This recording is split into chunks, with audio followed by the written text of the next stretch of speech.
কর্ণাটকের শহর থেকে একটি ছেলে আর একটি মেয়ে ভালোবেসে একে অপরের সাথে পালিয়ে যায়, কিন্তু হঠাৎ করেই তারা এমনভাবে নিখোঁজ হয়ে যায় যেন তাদের কোনো অস্তিত্বই ছিল না। পুলিশ সেই দুইজনকে খুঁজতে শুরু করে। অন্যদিকে নিত্রিনের অগোছালো জীবনে হঠাৎ করে একটি মেয়ে আসে। মেয়েটিকে ভালোবেসে সে তার জীবনটাকে গোছাতে চায়। কিছুদিন পরেই তাদের বিয়ে হবার কথা, কিন্তু হঠাৎ করেই তাদের জীবনে এমন কিছু ঘটে যায় যেটাতে তাদের পুরো জীবনটাই ওলটপালট হয়ে যায়।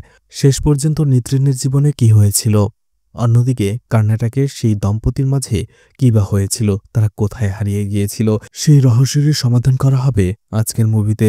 তা আজ এক্সপ্লেন করতে যাচ্ছি 2024 সালে তামিল ভাষায় মুক্তি পাওয়া মুভি পার্ক। তো hi guys, welcome to my channel ফিল্মের গল্প। এমন নতুন আর অসাধারণ সব মুভি আর ওয়েব সিরিজের এক্সপ্লেনেশন বাংলা দেখতে চাইলে চ্যানেলটিকে সাবস্ক্রাইব করে রাখতে পারেন। মুভির শুরুতেই পার্কের মধ্যে একটি ছেলে তার বাবার সাথে ফুটবল খেলছিল। বলটা একটু দূরে যেতেই ছেলেটা যেয়ে বল নিয়ে আসে, কিন্তু হঠাৎ করেই ছেলেটা থমকে যায়।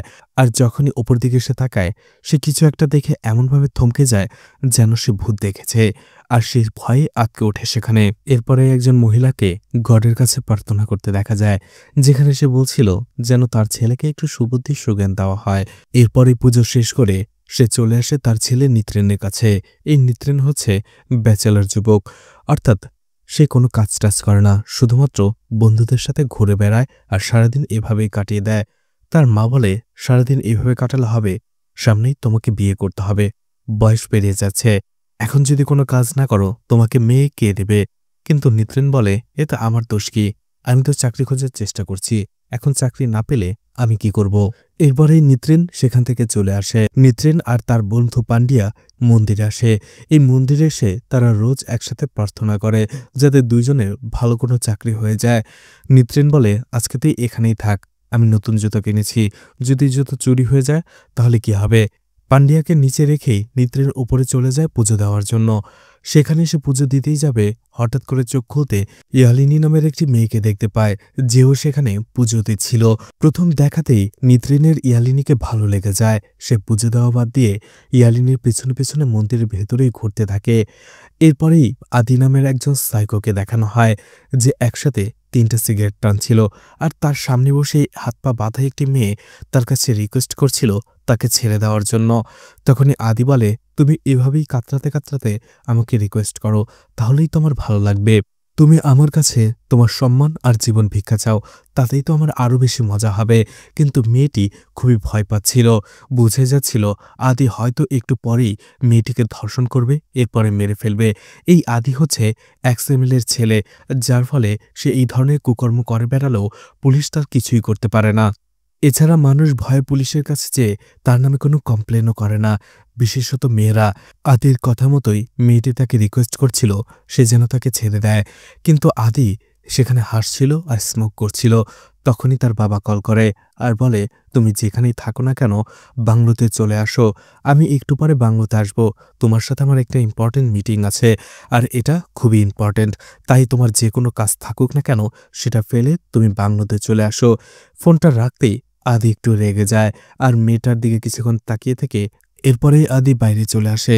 তার বন্ধুকে বলে, মেয়েটিকে যেখান থেকে উঠিয়েছিস সেখানেই রেখে দিয়ে আয়, ওর ভাগ্য ভালো, আজকে বাবা একটু পরেই বাংলোতে চলে আসবে, আর বাংলোটা একেবারে ক্লিন করে ফেলিস, বিশেষত ড্রাগস যেখানে রাখা আছে ওই জায়গাটা। তার বন্ধু বলে, ঠিক আছে। আর তার বন্ধু সেটাই করে, অর্থাৎ মেয়েটিকে কোনো কিছু না করেই তারা মেয়েটিকে ছেড়ে দেয়। এদিকে নিত্রেন আর পান্ডিয়াকে মন্দির থেকে ফিরে আসতে দেখা যায়। রাস্তায় তারা এমনিতেই হাঁটছিল, তখনই নিত্রেনের কাছে একটি কল আসে। লোকটা বলে, স্যার, আপনি কিছুদিন আগে আমাদের শোরুম থেকে কিছু জিনিসপত্র কিনেছিলেন, আর সেখানে আপনাকে একটা লাকি কুপন দেওয়া হয়েছিল, আর সেই কুপন ড্রয়ের মাধ্যমে আপনি একটি বাইক জিতেছেন, সেটা আপনি আমাদের শোরুমে এসে বুঝে নিন। এটা শুনে নিত্রেন খুবই খুশি হয়ে যায়, আর সাথে সাথে সেই কুপনটা নিয়ে সে শোরুমে চলে আসে। শোরুমে আসার পরেই নিত্রেন সেই লোকগুলোর সাথে কথা বলে জানতে পারে সে একটি স্কুটি জিতেছে। এতে নিত্রেন অনেক খুশি হয়ে যায়, আর স্কুটির চাবিটি নিত্রেনের হাতে তুলে দেওয়া হয়।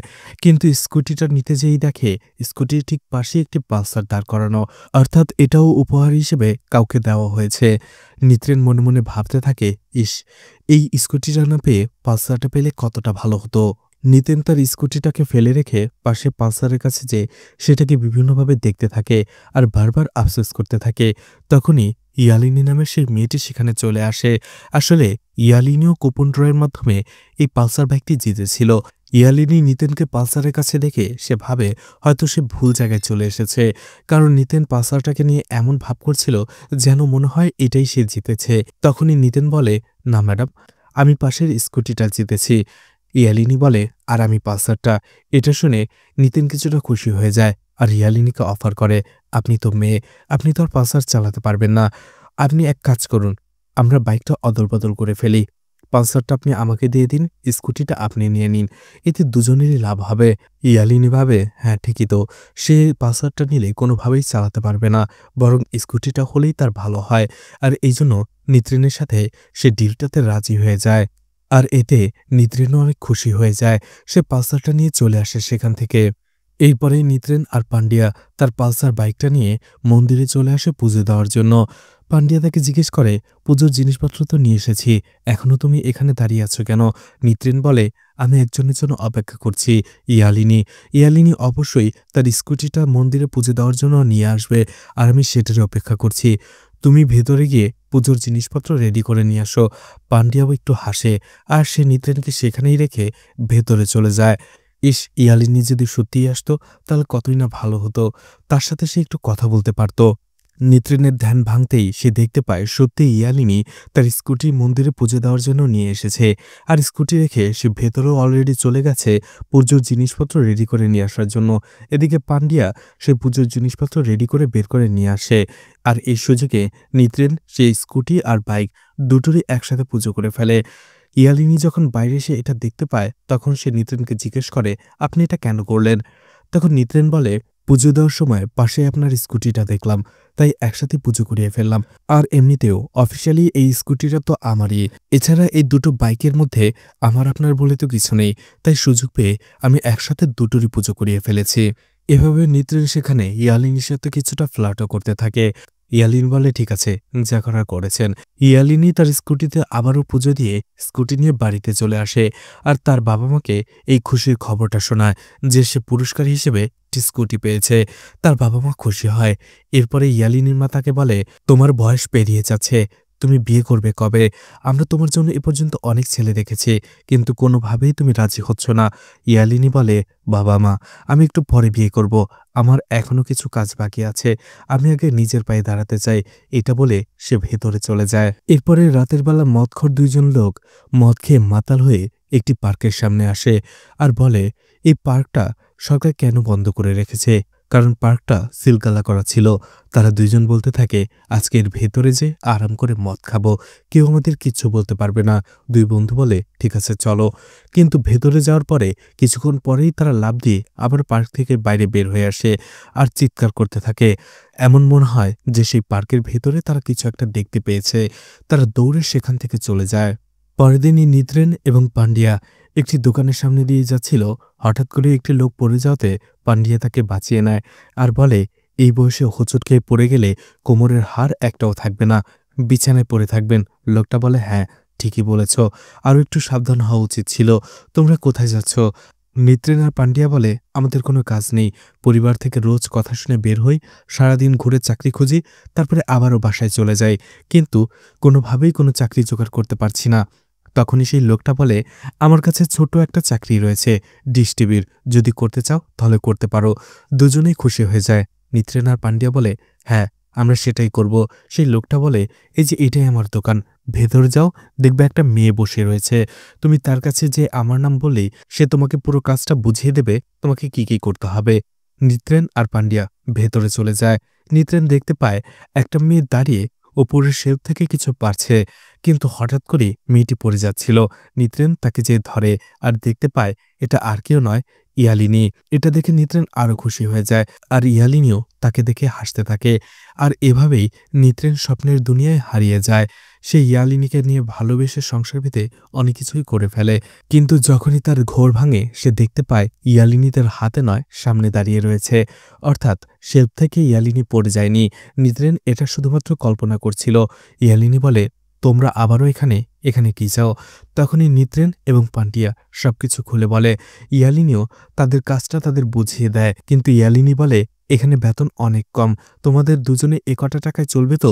নিত্রেন মনে মনে ভাবতে থাকে, এখানে যত কম টাকাই হোক না কেন, চাকরি তো আমি এখানেই করব।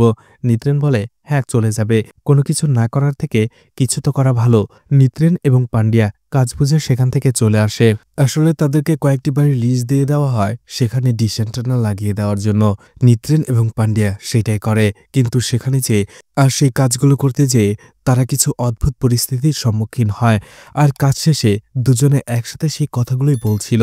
এদিকে কাজ শেষ করে ইয়ালিনী যখন বাড়ি ফিরছিল, হঠাৎ করে রাস্তার মাঝে তার স্কুটিটা পাঞ্চার হয়ে যায়। ইয়ালিনীর সাথে সাথে তার মাকে ফোন করে আর পুরো বিষয়টা খুলে বলে। ইয়ালিনীর মা বলে, তাড়াতাড়ি তোমার বাবাকে কল করো এবং তোমার বাবাকে বলো তোমাকে পিক আপ করে নিয়ে আসার জন্য।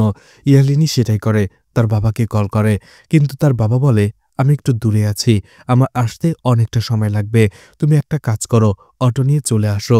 ইয়ালিনী সেটাই করতে থাকে, অটো খোঁজার জন্য হাঁটতে থাকে। ঠিক ওই সময়টাতে ওইখান দিয়ে কিছু লোক যাচ্ছিল, বখাটে ছেলেরা। তারা ইয়ালিনীকে দেখে বাইক থামিয়ে দেয়, আর একটা সময় তারা ইয়ালিনীর সাথে খারাপ ব্যবহার করতে থাকে। তারা ইয়ালিনীকে টাচ করে বাজেভাবে কথা বলতে যাবে, ঠিক ওই সময়টাতে সেখানে নিত্রেন চলে আসে। নিত্রেন কিছুটা মেরে ধরে সেই লোকগুলোকে সেখান থেকে তাড়িয়ে দেয়, আর এতে ইয়ালিনী খুশি হয়, আর নিত্রেনের উপরে সে কিছুটা ইমপ্রেসও হয়। আর নিত্রেনও ইয়ালিনীকে এভাবে সাহায্য করতে পেরে সে অনেক খুশি হয়। সে ইয়ালিনীকে বলে, আপনার কোনো টেনশন করার দরকার নেই, আপনি আমার বাইকে উঠে বসুন, আমি আপনাকে বাড়ি পৌঁছে দিচ্ছি। কিন্তু ইয়ালিনী সেটা করে না, সে একটি অটো নিয়ে বাড়িতে চলে আসে। ইয়ালিনী বাসায় আসার পরে তার বাবা মা তাকে বোঝাতে থাকে যে এখন তোমার পিক টাইম, এখন তুমি একটা ভালো ছেলে দেখে বিয়ে করে নাও, তোমাকে এত এত ছেলের অপশন দেওয়া হচ্ছে, তারপরেও তুমি কাউকে বেছে নিচ্ছ না, তোমার বয়স পার হয়ে গেলে তখন তুমি চাইলেও ভালো কোনো ছেলে পাবে না। ইয়ালিনী তার বাবা মাকে বোঝানোর চেষ্টা করে, কিন্তু বোঝাতে পারে না। অবশেষে ইয়ালিনী বলে, ঠিক আছে, ছেলেদের ছবি আমার কাছে দিয়ে রেখো, আমি দেখে কোনটা পছন্দ হয় তোমাদের জানাবো। এরপরে ইয়ালিনী যখন কাজে আসে, সেই ছবিগুলো নিত্রেন এবং পান্ডিয়াকে দেয় আর বলে, এখানে আমার জন্য দেখা ছেলে এবং তাদের ঠিকানা আছে, তোমরা এই ছেলেগুলোর বিষয়ে একটু ইনকোয়ারি করো, দেখো ছেলেগুলো কেমন, এরপরে আমাকে সে জানিও। এটা শুনে নিত্রেনের মনটা অনেক খারাপ হয়ে যায়, কিন্তু তারপরেও সে মুখ ফুটে ইয়ালিনীকে কিছু বলতে পারে না। অন্যদিকে ইয়ালিনীর অনুরোধ ফেলতেও পারে না, তাই সে বাধ্য হয়ে পান্ডিয়াকে নিয়ে সেসব ছেলেদের বাসায় চলে যায়, ডিশ লাগানোর বাহানা করে এবং বিভিন্ন কথায় কথায় তাদের সাথে কথাবার্তা বলে জানতে পারে যে ছেলেগুলো কেমন। নিত্রেন আর পান্ডিয়া দেখতে পায় সেসব ছেলেগুলো প্রত্যেকটাই নিত্রেনের থেকে ভালো, ওয়েল সেটেল, ভালো চাকরি, ভালো পরিবার, সবকিছুই। এমনকি আশপাশের মানুষের সাথে কথা বলেও জানতে পারে ছেলেগুলোর চরিত্রও ভালো। নিত্রেন বুঝতে পারে যদি সে সত্যি বলে তাহলে ইয়ালিনী তার থেকে চিরদিনের জন্য হারিয়ে যাবে, যে কোনো একজন ছেলেকে বিয়ে করে সে সেটেল হয়ে যাবে। এই জন্য সে বাধ্য হয়ে ইয়ালিনীকে এসে মিথ্যে বলে যে সেই ছেলেগুলোর একজনও ভালো নয়, আমরা তাদের সাথে যখন কথা বলতে গেছি তারা তো আমাদের সাথে রুড বিহেভ করেছে, কয়েকজন তো আমাদের সামনেই মদ আর সিগারেট খেতে শুরু করেছে, আবার কয়েকজন তো আমাদের খারাপ ভাষায় বকাঝকাও করেছে। নিত্রেনের কথা শুনে ইয়ালিনী সেই সম্পর্কগুলো ভেঙে দেয়। এরপরে রাতের বেলায় একজন হকারকে দেখানো হয় যে তার বিক্রিবাট্টা শেষ করে বাড়ি ফিরছিল হয়তো। রাস্তার মাঝেই প্রকৃতির ডাকে সাড়া দেওয়ার জন্য সে সেই বন্ধ পার্কটাকে বেছে নেয়। তার সামনেই তার জিনিসপত্রগুলো রেখে একটু পাশেই দাঁড়িয়ে তার কাজ সারছিল, কিন্তু হঠাৎ করে সেই পার্কের ভেতর থেকে সে অদ্ভুত আওয়াজ শুনতে পায়। এটা শুনে পরে সে ভয় পেয়ে যায়, কিন্তু তারপরেও ভাবে হয়তো এটা তার মনের ভুল, সে হয়তো অন্য কিছু উল্টোপাল্টা ভাবছে, তাই এমনটা হয়েছে। সে আবারও নিজের কাজে মন দেয়। ঠিক তখনই গেটটা আপনা আপনি খুলে যায়। এটা দেখে লোকটা অনেক ভয় পেয়ে যায়, কারণ একটু আগেই দেখেছে গেটটাতে তালা দেয়া ছিল, আর সেই গেটটা বাতাসে অনেক জোরে জোরে নড়ছিল। এতে লোকটা আরও ভয় পেয়ে যায়, আর অবশেষে একটা সময় তার ভয় এতটাই বেড়ে যায় সে দৌড়ে সেখান থেকে পালিয়ে যায়। পরদিন দেখা যায় ইয়ালিনী আবারও নিত্রেনকে কল করে, বলে তার বাবা আরও একটা ছেলে দেখেছে, সেই ছেলেটার অ্যাড্রেস সে তাকে পাঠিয়ে দিচ্ছে। নিত্রেন যে যেন সেই ছেলেটার ব্যাপারে খোঁজ নেয়। নিত্রেনের প্রথমে মন খারাপ হলেও পরে সে ভাবে সে আবারও মিথ্যে বলবে, আর সে সেটাই করে। ইয়ালিনীর সাথে দেখা হওয়ার পরে বলে, তোমার বাবা তোমার জন্য এসব কি ছেলে দেখছে, এদের সাথে তোমার বিয়ে হলে তোমার জীবনটাই হয়তো নষ্ট হয়ে যাবে। ইয়ালিনেরও মন খারাপ হয়ে যায়, সে বলে ঠিক আছে আমি যাই। সে সেখান থেকে চলে আসে। অন্যদিকে পান্ডিয়া নিত্রিনের সাথে এই বিষয়ে কথা বলতে থাকে ইয়ালিনী যাওয়ার পরে। পান্ডিয়া নিত্রিনকে বলে, তুমি এইভাবে আর কতদিন কয়টা সম্পর্ক ভাঙবে? ইয়ালিনীর বাবা মতো ইয়ালিনীর বিয়ে না হওয়া পর্যন্ত একের পর এক ছেলে দেখতেই থাকবে। এর থেকে ভালো হয় ইয়ালিনীকে তুমি সবকিছু খুলে বলো। সত্যিটা বললে ইয়ালিনীও হয়তো মনে মনে তোমাকে ভালোবাসে বা সেও হয়তো তোমাকে পছন্দ করে। তুমি একবার বলেই দেখো। নিত্রিনও ভাবে পান্ডিয়া যেটা বলেছে সেটা ঠিকই। কতদিন সে আর এইভাবে তাকে আটকে রাখবে? এদিকে রাতের বেলা দুইজন ছেলে আবারও রাস্তা দিয়ে যাওয়ার সময় লুকিয়ে নেশা করার জন্য সেই পার্কে আসে। কিন্তু সেই পার্কে আসার পরে হঠাৎ করেই আবার সেই অদ্ভুত দূরের চিৎকারটা তারা শুনতে পায়। তারা ভয় পেয়ে যায়, ভাবতে থাকে এটা আবার কিসের চিৎকার। তারা আবারও সামনে যেতে থাকে আর ঝোড়ো বাতাস শুরু হয় হঠাৎ করেই। তখনই সেখানে চলে আসে দুইটা লোকের আত্মা। আর তাদেরকে দেখেই সেই দুজন ছেলে চিৎকার করে সেখান থেকে পালিয়ে যায়। এদিকে নিত্রেন পরের দিনই সিদ্ধান্ত নেয় সে ইয়ালিনীকে সবকিছু খুলে বলবে। তাকে ফোন করে একটা জায়গায় আসতে বলে। ইয়ালিনও সময় মতো সেখানে চলে আসে। নিত্রেন ইয়ালিনীকে বলে, আসলে বাবা মারা কখনো ভুল হয় না, তারা সবসময় আমাদের ভালোই চায়। তোমার বাবা মাও ভুল ছিল না। তোমার বাবা যেসব ছেলেগুলো দেখেছিল তারা তোমার জন্য খুবই ভালো ছিল, সেই ছেলেগুলোও খুবই পারফেক্ট ছিল। কিন্তু আমি তোমাকে মিথ্যে বলেছি। কারণটা হচ্ছে, প্রথমবার যখন তোমাকে আমি মন্দিরে দেখেছি, প্রথম দেখাতেই আমি তোমাকে ভালোবেসে ফেলেছি। এরপরে যতবারই তোমার সাথে দেখা হয়েছে আমার মনের কথা আমি তোমাকে বলতে চেয়েছি, কিন্তু কোনোবারই বলতে পারিনি। এরপরে যখন দেখলাম তুমি সেই ডিশ অফিসে কাজ করো, অল্প টাকা স্যালারিতেও আমি কাজে লেগে পড়ি শুধুমাত্র তোমার জন্য। আর এতদিন আমি ছিলাম অপেক্ষায় তোমাকে ভালোবাসার কথা বলবো, কিন্তু তার আগেই তোমার বাবা তোমার বিয়েগুলো ঠিক করে ফেলে। এই জন্য আমার হাতে আর কোনো উপায় ছিল না, আর আমি তোমাকে ভালোবাসি। এটা বলে নিত্রেন ইয়ালিনীকে ফুল দেয়। ইয়ালিনী কোনো কিছু না বলে সেখান থেকে চলে যায়। এতে নিত্রেন অনেক মন খারাপ করে। সে ভাবে তার এই কাজটা করা ঠিক হয়নি। ইয়ালিনীকে যদি আগেই সে সব সত্যিটা খুলে বলতো তাহলে হয়তো ইয়ালিনী তার উপরে এইভাবে রাগ করতো না। সে মন খারাপ করে বসে থাকে। এর একদিন পরেই ইয়ালিনী নিত্রিনকে মন্দিরে ডাকে। আর এরপরেই মন্দিরে আসার পরে ইয়ালিনীও নিত্রিনের ভালোবাসাকে গ্রহণ করে নেয় আর বলে সেও নিত্রেনকে ভালোবাসে। এতে নিত্রেন অনেক খুশি হয়ে যায়। ইয়ালিনী আর নিত্রেন দুজনেই দুজনের পরিবারকে জানায়। তারাও এই সম্পর্কটা মেনে নেয় আর তাদের এঙ্গেজমেন্টও হয়ে যায়। এরপরে রাতের বেলা একজন পুলিশ অফিসার বাইক দিয়ে যাচ্ছিল। রাস্তার মাঝে হঠাৎ করেই সে একটি গাড়িকে হেডলাইট জ্বালিয়ে দাঁড়িয়ে থাকতে দেখে। এটা দেখে সে গাড়ির কাছে আসে আর গাড়ির গ্লাস নিচে নামাতে বলে। গাড়ির গ্লাস নিচে নামাতেই দেখা যায় সেই গাড়ির ভেতরে আদি এবং তার বন্ধুরা বসে ড্রাগস নিচ্ছিল। আদিকে দেখার পরে সেই কনস্টেবল বলে, ঠিক আছে স্যার, আমি দেখিনি, দুঃখিত, আমি ভেবেছিলাম অন্য কেউ। এটা বলে সে সেখান থেকে চলে আসে। সেই পুলিশ অফিসার সেখান থেকে চলে যাওয়ার পরে আদির বন্ধুরা বলে, আজকের নেশাটা ঠিক জমছে না, কিছু একটা মিসিং মনে হচ্ছে। আদিও বলে, হ্যাঁ আমারও তাই। ঠিক হঠাৎ করেই সেখানে ইয়ালিনী এবং নিত্রেনকে দেখতে পায়, যারা একসাথে কোথাও যাচ্ছিল। আদি তাকে দেখার পরেই তার বন্ধুদের বলে, ওই দেখো, মেয়েটার ফিগার অস্থির, আর এই মেয়েটারই অভাব ছিল আজকে আমাদের নেশার। আজকের নেশাটাকে দ্বিগুণ করতে হলে এই মেয়েটাকে টেস্ট করতেই হবে। আদি আর তার বন্ধুরা গাড়ি থেকে নামার পরেই তাদের সামনে এসে দাঁড়ায়। ইয়ালিনী কিছুটা ভয় পাচ্ছিল। সেখানে নিত্রেন একটু রাগ দেখায়। এতে আদির বন্ধুরাও রেগে যায়। একজন এসে ইয়ালিনীর হাত ধরে। এতে নিত্রেন তাকে মারার জন্য উদ্যত হয়, কিন্তু ইয়ালিনী বলে, এখন এসব ঝামেলা করো না, কয়েকদিন আগেই আমাদের এঙ্গেজমেন্ট হয়েছে। ইয়ালিনীকে নিয়ে নিত্রেন তখন পালাতে শুরু করে। আদি আর তোর বন্ধুরাও তাদেরকে পিছু পিছু ফলো করতে থাকে। দৌড়াতে শুরু করে তারা। ইয়ালিনী আর নিত্রেন কিছুটা দৌড়ানোর পরে একটা ট্রাকের পিছনে এসে লুকায়। অন্যদিকে আদি এবং তার বন্ধুরা তখনও সেখানে তাদের খুঁজছিল।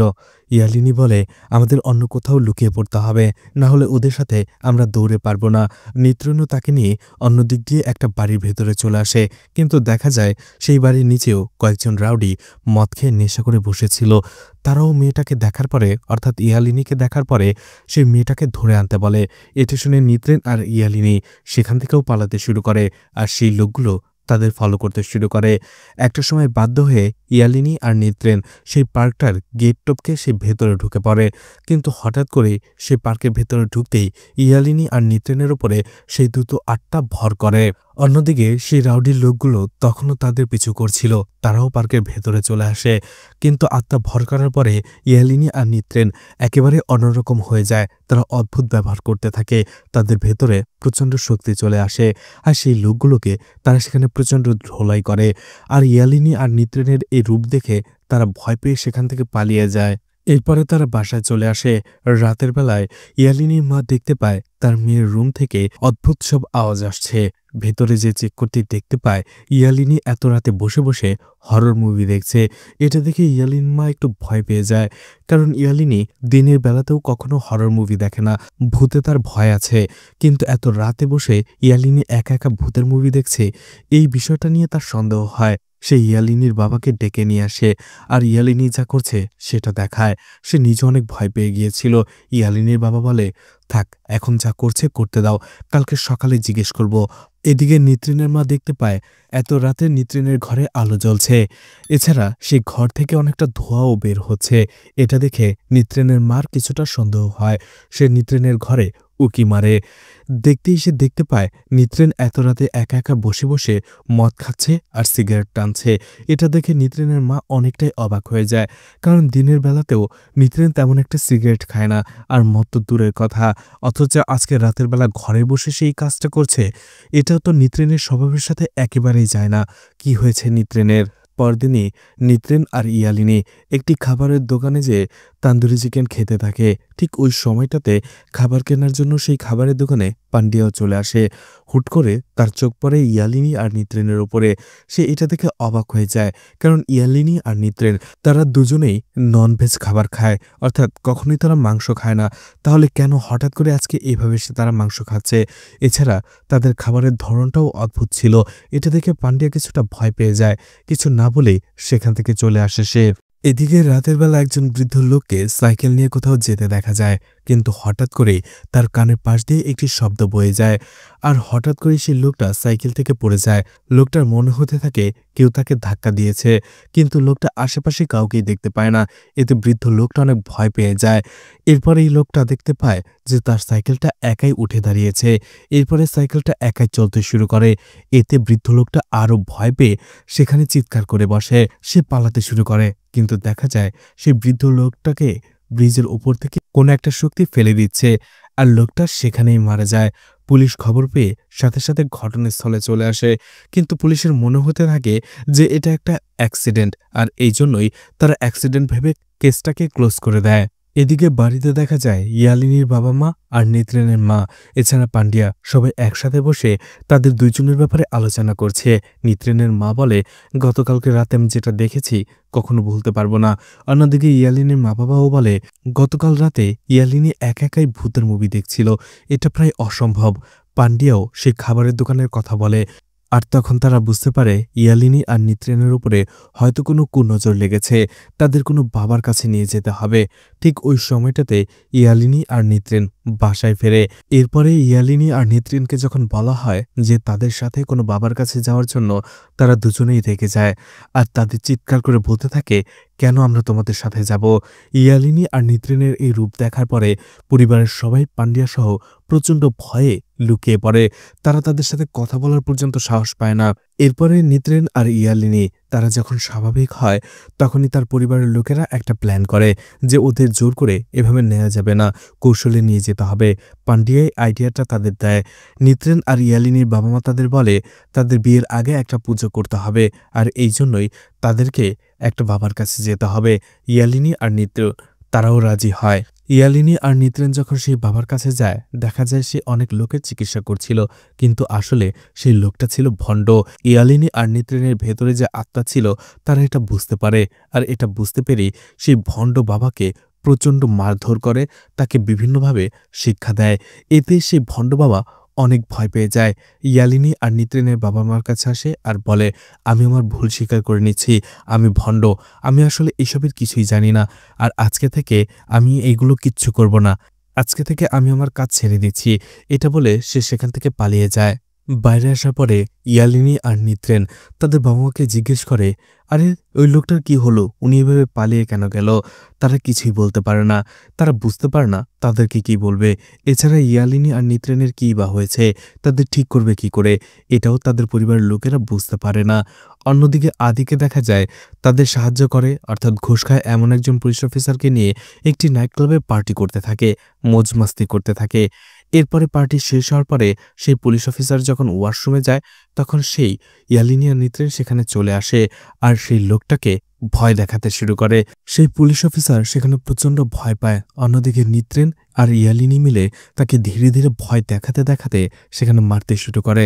আর কিছুক্ষণ টর্চার করার পরে সেই পুলিশ অফিসারকে তারা দুজন মিলে সেখানেই মেরে ফেলে আর তারা সেখান থেকে চলে যায়। একটু পরে একজন লয়ার সেখানে চলে আসে আর সেই পুলিশ অফিসারের লাশ দেখার পরে সাথে সাথে থানায় কল করে দেয়। কিন্তু কেউ বুঝতে পারছিল না সেই পুলিশ অফিসারকে কে খুন করলো, কারণ এখানে ওয়াশরুমে সেই পুলিশ অফিসার একাই ছিল।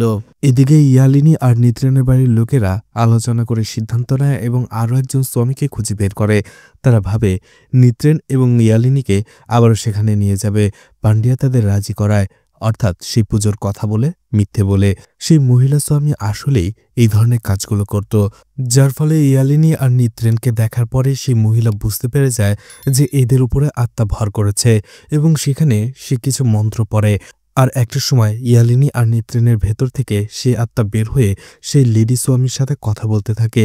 সেই মহিলা স্বামী তাদের জিজ্ঞেস করে তারা এদের উপরে কেন ভর করেছে। তাদের তিনজনের মাঝে অনেকক্ষণ কথা হয়। একটা সময় ইয়ালিনী এবং নিত্রেনের পরিবারকে সেই মহিলা স্বামী সবকিছু খুলে বলে, কিন্তু সেই মহিলা স্বামী সেখানে তাদের কি বলে সেটা দেখানো হয় না। তারা সেখান থেকে চলে আসে। আবারও রাতের বেলা ইয়ালিনী আর নিত্রেন রাস্তায় দাঁড়িয়ে আইসক্রিম খাচ্ছিল। হঠাৎ করেই সেখানে আদির দুই বন্ধু চলে আসে আর ইয়ালিনীকে দেখার পরে বলে, সেই দিন তো বেঁচে গিয়েছিলে, আজকে কি করবে? এটা শুনে নিত্রেন অনেক রেগে যায় এবং তার ভেতরে আবারও সে আত্মা ভর করে। এটা দেখে সেই দুইজন আদির বন্ধু প্রচণ্ড ভয় পেয়ে যায়। ইয়ালিনী আর নিত্রেন তাদের মারতে শুরু করে। তারা বাঁচার জন্য সেই পার্কের ভেতরে চলে আসে। ইয়ালিনী আর নিত্রেন সেই পার্কের ভেতরে আদির দুই বন্ধুকে তাড়া করতে থাকে আর একটা সময় তাদের দুজনকে ফাঁসিতে ঝুলিয়ে তারা সেখানে মেরে ফেলে। অন্যদিকে পরদিন শহরেই এই খবরটা আগুনের মতো ছড়িয়ে পড়ে যে কয়েকদিনের ব্যবধানেই শহরে ৩ জন মানুষ খুন হয়েছে, কিন্তু পুলিশ এখন পর্যন্ত কোনো সন্দেহভাজনকে পর্যন্ত ধরতে পারেনি। পুলিশ এই শহরে বসে করছেটা কি? পুলিশের উপরে প্রেশার পড়ে, মিডিয়া তাদের প্রেশার দিতে থাকে আর এই জন্য পুলিশরা ট্রাই করতে থাকে যত দ্রুত সম্ভব এই মার্ডার কেসগুলো সমাধান করার জন্য। আর এই মার্ডার কেসগুলো সমাধান করার দায়িত্ব দেওয়া হয় রাধা নামের একজন লেডি পুলিশ অফিসারকে। সেই অফিসার তার টিমকে নিয়ে প্রথমেই ঘটনাস্থলে চলে আসে, অর্থাৎ পার্কে। আর পুরো পার্কটা তন্ন তন্ন করে খুঁজে, কিন্তু সেখানে তারা একটা ছোট্ট ক্লুও খুঁজে পায় না। এরপরে রাধা তার টিমকে নিয়ে সেই পুলিশ অফিসারের মার্ডার স্পট অর্থাৎ সেই ওয়াশরুমে চলে আসে। সেখানে তারা তেমন কিছু পায় না। এদিকে দেখা যায় রাতের বেলা আবারও ইয়ালিনী আর নিত্রেন আরও একটা লোককে মেরে ফেলে। পরের দিনই যখন লোকটার খুন করার কথা জানাজানি হয়, আবারও মিডিয়ায় খবরটা দ্রুত ছড়িয়ে পড়ে আর পুলিশের ১২টা বাজিয়ে দেয় তারা যে এই শহরের পুলিশ করছেটা কি। দিনের পর দিন মানুষ খুন হয়ে যাচ্ছে, কিন্তু পুলিশ একজন সন্ত্রাসীকেও ধরতে পারছে না। আর এরা কারা খুন হচ্ছে, কে এদের খুন করছে, এইসব বিষয় নিয়ে মিডিয়ায় তোলপাড় সৃষ্টি হয়ে যায়। বিভিন্ন নিউজ করতে থাকে, টকশো চলতে থাকে। অন্যদিকে টিভিতে এই নিউজটাই দেখে আদির বাবাও, অর্থাৎ এক্স-এমএলএ। এরপরের সাথে সাথে সে আদিকে ডাকে। আদি সেখানে চলে আসলে আদির বাবা তাকে জিজ্ঞেস করে, শহরে একের পর এক খুন হয়ে চলছে, আর কোইন্সিডেন্সলি সেই সবগুলো লোক কি তোমার পরিচিত বা তোমার বন্ধু? এটা কেন? নিশ্চয়ই তোমরা কিছু করেছো, আমাকে সবকিছু খুলে বলো, না হলে পরে এই বিষয়টাকে আমি আর ধামাচাপা দিতে পারবো না। কিন্তু আদি একেবারেই অস্বীকার করে, বলে আমাকে কেন এগুলো জিজ্ঞেস করছো? আর আমার বন্ধুবান্ধবের সাথে কি আমি সবসময় থাকি? ওরা হয়তো অন্য কোনো কিছু করেছে, ওদের হয়তো শত্রুতা ছিল কারোর সাথে, তারাই ওদের খুন করেছে। আমি এই বিষয়ে কিছুই জানি না, আর আমার কারোর সাথে শত্রুতাও নেই, তুমি টেনশন করো না। এটা বলে আদি সেখান থেকে চলে আসে। এদিকে ইয়ালিনী আর নিত্রেনের পরিবার একের পর এক আবারও বিভিন্ন বাবা ওঝা বিভিন্ন লোককে দিয়ে ইয়ালিনী আর নিত্রিনকে ঠিক করার চেষ্টা করে, কিন্তু তারা সবাই ব্যর্থ হয় তাদের ভেতর থেকে সেই আত্মাকে বের করতে। অন্যদিকে দেখা যায় গত রাতে যে লোকটাকে খুন করেছিল তারা সেখানে চলে আসে রাধা এবং তার টিম। পুরো জায়গাটা তন্ন করে তারা সার্চ করে।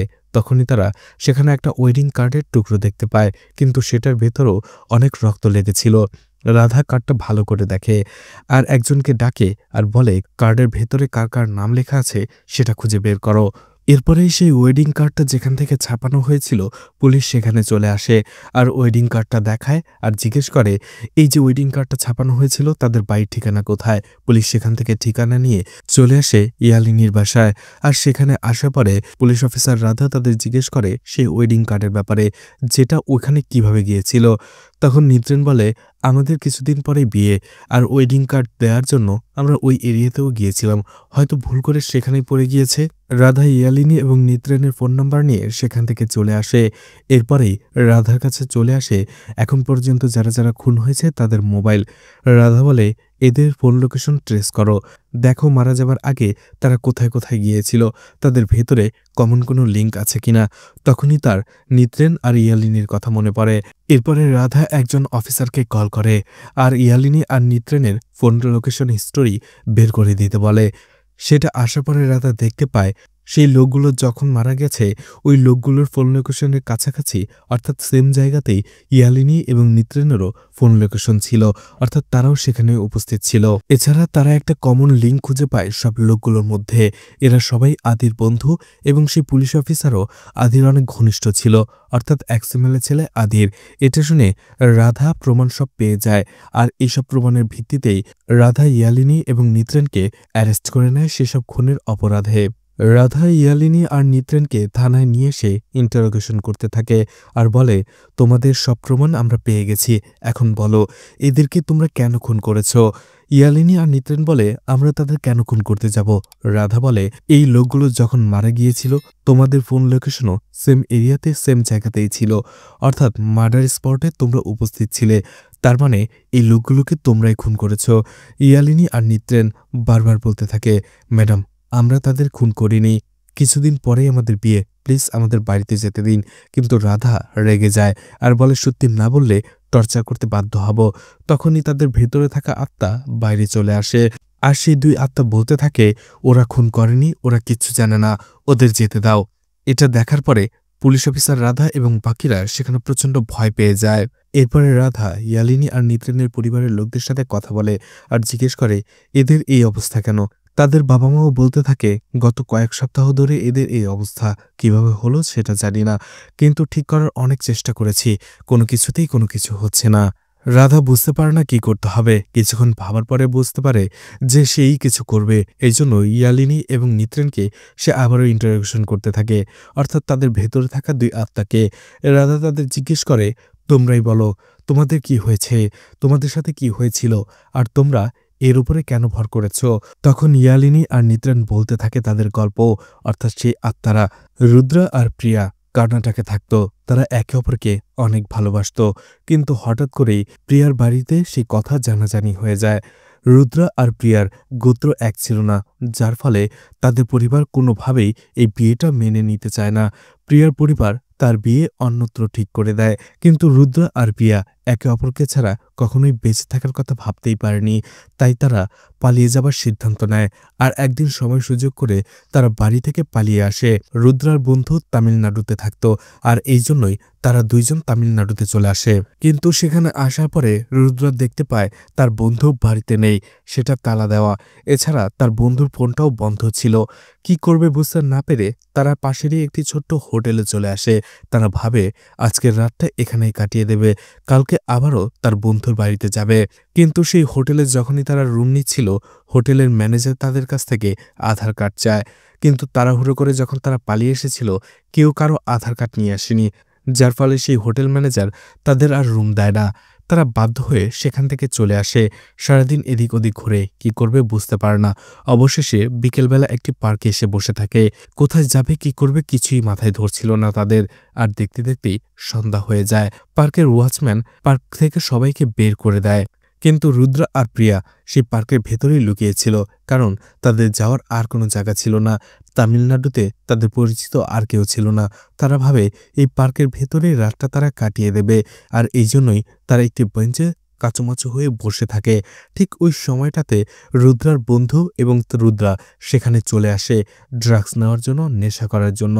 আর আসতেই তারা সেখানে রুদ্রা আর প্রিয়াকে দেখতে পায়। তখনই আদি রুদ্রাকে বলে, আরে বাহ, তুমি তো খুব ভালো একটা মাল ধরেছ, তোমার কাজটা শেষ হয়ে গেলে আমাদেরও একটু সময় দিও।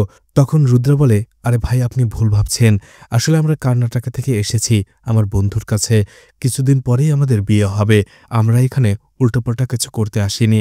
কিন্তু আদি এবং তার বন্ধুরা নেশার ঘরে ছিল, আর তাদের উদ্দেশ্যও খারাপ ছিল, তাই তারা কোনো কথাই শোনে না। আদির বন্ধুবান্ধবরা রুদ্রাকে মারতে শুরু করে, আর কয়েকজন মিলে প্রিয়াকে রেপ করতে শুরু করে, আর প্রিয়াকে সেখানে সবাই মিলে রেপ করে। আর একটা সময় রুদ্রা আর প্রিয়াকে সেখানেই পার্কের ভেতরে একটা গাছের শেকড় দিয়ে ফাঁসিতে ঝুলিয়ে মেরে ফেলে। পরের দিন পার্কে একটি ছেলে খেলতে এসে বল নিতে যেয়ে এই দুজনের লাশ দেখে, যেটা মুভির শুরুতে দেখানো হয়েছিল। রুদ্রা আর প্রিয়ার আত্মা রাধাকে বলে, আমাদের এই পরিণতির জন্য যারা যারা দায়ী ছিল আমরা একে একে সবাইকে মেরে ফেলেছি। সেই ওয়াচম্যান যে আদির কাছ থেকে টাকা নিয়ে এই ঘটনার ধামাচাপা দিয়েছিল, কারণ সেই রাতে সেও দেখেছিল আদি এবং তার বন্ধুদের আমাদের খুন করতে। অন্যদিকে সেই পুলিশ অফিসার যে সবকিছু জানা সত্ত্বেও আদি এবং তার বন্ধুদের কাছ থেকে টাকা নিয়ে ঘটনাকে ধামাচাপা দিয়েছিল। আর আদির বন্ধুরাও, আমরা সবাইকে একে একে মেরে ফেলেছি, এখন শুধু বাকি আদি, ওকেও আমরা খুন করে ফেলব। আর আদিকে মারার পরেই আমাদের আত্মা শান্ত হবে। রাধা বলে, এতদিন কে কি করেছে সেটা আমি জানি না, কিন্তু তোমাদের সাথে যেটা হয়েছে সেটা অন্যায়, আর সেই অন্যায়ের বিচার আমি করব। এই কেসটা এখন থেকে আমি ডিল করছি, তোমরা ওদের শরীর থেকে চলে যাও। এরপরেই রাধা কিছুক্ষণ পরেই আদির বাবাকে কল করে আর সবকিছু খুলে বলে যে আপনার ছেলে আদি এবং তার বন্ধুরা পার্কে একটি ছেলে মেয়েকে রেপ করে মেরে ফেলেছে। এখন তার আত্মা অন্য দুটি ছেলে মেয়ের উপরে ভর করেছে, আর সেই আত্মাই আপনার ছেলে আদিকে মেরে ফেলতে চায়। আর তারা ইতোমধ্যে আদির সব বন্ধুবান্ধবকে মেরে ফেলেছে। আদির বাবা বুঝতে পারে যে ঘটনা সত্যি, না হলে একজন পুলিশ অফিসার এই কথা কখনো বলতো না। রাধা বলে, আদিকে বাঁচানোর জন্য আমার কাছে খুব দারুণ একটা প্ল্যান আছে, আপনি আদিকে আমার সাথে দেখা করতে বলুন। আদির বাবার সাথে সাথে আদিকে কল করে আর বলে, তোমাকে আগেই বলেছিলাম, কিছু হলে আমাকে খুলে বলো, আমি ব্যবস্থা করব তোমাকে বাঁচানোর, এখন অন্যজনের কাছ থেকে শুনতে হয় তুমি কি করেছ। এইভাবে আদিকে বকাঝকা করে আর বলে, যা হওয়ার হয়ে গেছে, তুমি বাংলোতে যে পুলিশ অফিসার রাধার সাথে দেখা করো, সে তোমাকে বলবে তোমাকে কি কি করতে হবে। বাংলোতে রাধা আদির সাথে দেখা করতে আসে। রাধা আদিকে বলে, তোমাকে বাঁচানোর জন্য আমার কাছে অনেক ভালো একটা প্ল্যান আছে, তুমি এক কাজ করো, মারা যাওয়ার নাটক করো। রুদ্র আর প্রিয়ার আত্মা যাদের উপরে ভর করেছে তারা আমার কাস্টডিতেই রয়েছে, আমি তাদেরকে এনে তোমার মারা যাওয়ার নাটকটা দেখাবো, এরপরেই তাদের আত্মাগুলো সেখান থেকে চলে যাবে আর তুমি নিরাপদে বেঁচে যাবে। আদি প্রথমে রাজি না হতে চাইলেও তার কাছে আর কোনো কিছুই করার ছিল না। কিন্তু এদিকে ইয়ালিনী আর নিত্রেন দেখা যায় পুলিশ কাস্টডিতে ছিল না, তারা একজন পুলিশ অফিসারকে আহত করে সেখান থেকে পালিয়ে যায়। যখন অন্য পুলিশের এটা জানে তারা প্রচণ্ড ভয় পেয়ে যায়। এদিকে ইয়ালিনী আর নিত্রেন সরাসরি আদির বাংলোতে চলে আসে তাকে মারার জন্য, কিন্তু দেখতে পায় আদি আগেই মরে পড়ে রয়েছে। আর এতে তাদের দুজনের আত্মা শান্ত হয়, যেমনটা রাধা প্ল্যান করেছিল। এরপরে ইয়ালিনী এবং নিত্রেন চলে আসে রাধার কাছে এবং সেই রুদ্রা এবং প্রিয়ার আত্মা রাধাকে ধন্যবাদ জানায়। এরপরেই তারা ইয়ালিনী এবং নিত্রেনের শরীর থেকে চলে যায়। এরপরে রাধার কলিগরা তার কাছে আসে আর সেই পুলিশ অফিসাররা বলে, আরে ম্যাডাম, আপনার প্ল্যানটা তো সেই কাজ করেছে, আত্মাদেরই বোকা বানিয়ে দিয়েছেন। সেই আত্মাগুলো তো মনে করেছে আদি সত্যি সত্যি মারা গেছে, কিন্তু এখন আদিকে কি আমরা সত্যিই ছেড়ে দেব? রাধা বলে, আমি কাউকে বোকা বানাইনি, সত্যি আদি মারা গেছে আর আমি তাকে খুন করেছি। এটা শুনে সেখানে থাকা পুলিশ অফিসাররা সবাই অবাক হয়ে যায় আর জিজ্ঞেস করে, কিভাবে, কেন? তখন রাধা কি হয়েছিল তার সাথে সেটাই বলতে শুরু করে। রাধা বলে, সেই প্ল্যানটা বলার জন্য সে যখন আদির বাংলোতে গিয়েছিল, কথা বলার এক পর্যায়ে আদি তাকে কোল্ড ড্রিঙ্কস খেতে দেয়, কিন্তু সেই কোল্ড ড্রিঙ্কস ওপেন করতে যেই সেটা কিছুটা রাধার কাপড়ে পড়ে যায়, রাধার টি শার্ট নষ্ট হয়ে যায়। সেটা ধোয়ার জন্য, পরিষ্কার করার জন্য রাধা চলে যায় ওয়াশরুমে। কিছুক্ষণ পরেই রাধা দেখতে পায় তার পেছনেই দাঁড়িয়ে রয়েছে আদি এবং তার দিকে খুব বাজেভাবে তাকিয়ে রয়েছে। রাধা কিছুটা চমকে যায় আর আদিকে জিজ্ঞেস করে, এখানে কি করছো? আদি তখন থমকে গিয়ে বলে, আসলে দেখতে এসেছিলাম যে আপনি ঠিকমতো কাজ করতে পেরেছেন কিনা, অর্থাৎ পরিষ্কার করতে পেরেছেন কিনা। রাধা সেখান থেকে চলে আসতে যাবে মোবাইল নিয়ে, ঠিক তখনই পেছন থেকে আদি তাকে জাপটে ধরে। এটা দেখে রাধা কিছুটা ভয় পেয়ে যায় আর জিজ্ঞেস করে, এগুলো কি হচ্ছে? আদি বলে, কেন বুঝতে পারছেন না কি হচ্ছে? আমি কি চাই সেটা তো আপনার এতক্ষণে বুঝে যাওয়ার কথা। রাধা বলে, ভুলে যেও না আমি একজন পুলিশ অফিসার। আদি বলে, কেন পুলিশ অফিসারের কি কোনো শারীরিক চাহিদা নেই? আজকে আমি তোমার সাথে যেটা করব এরপর থেকে তুমি আমাকে কখনো ভুলতেই পারবে না, কারণ আমি আদি এক্সএমএলের ছেলে আর এই বাংলোটা আমার। এই বাংলোতে কোনো মেয়ে আসার পরে আমার ইচ্ছে ছাড়া যেতে পারেনি। আর তোমার মতো পুলিশ আমার অনেক দেখা আছে। আজকে আমার ইচ্ছে মতোই আমি যা খুশি করব, পরটা পরে দেখা যাবে। আর ওই দুই আত্মাকে আমি দেখে নেব। এরপরেই সে তাকে রেপ করার চেষ্টা করে। অন্যদিকে রাধা ভাবে, আমি একজন পুলিশ অফিসার, এই নরপশু আমার সাথেই এমনটা করছে, তাহলে সাধারণ মেয়েরা এর থেকে তো কোনো নিরাপত্তাই পাবে না।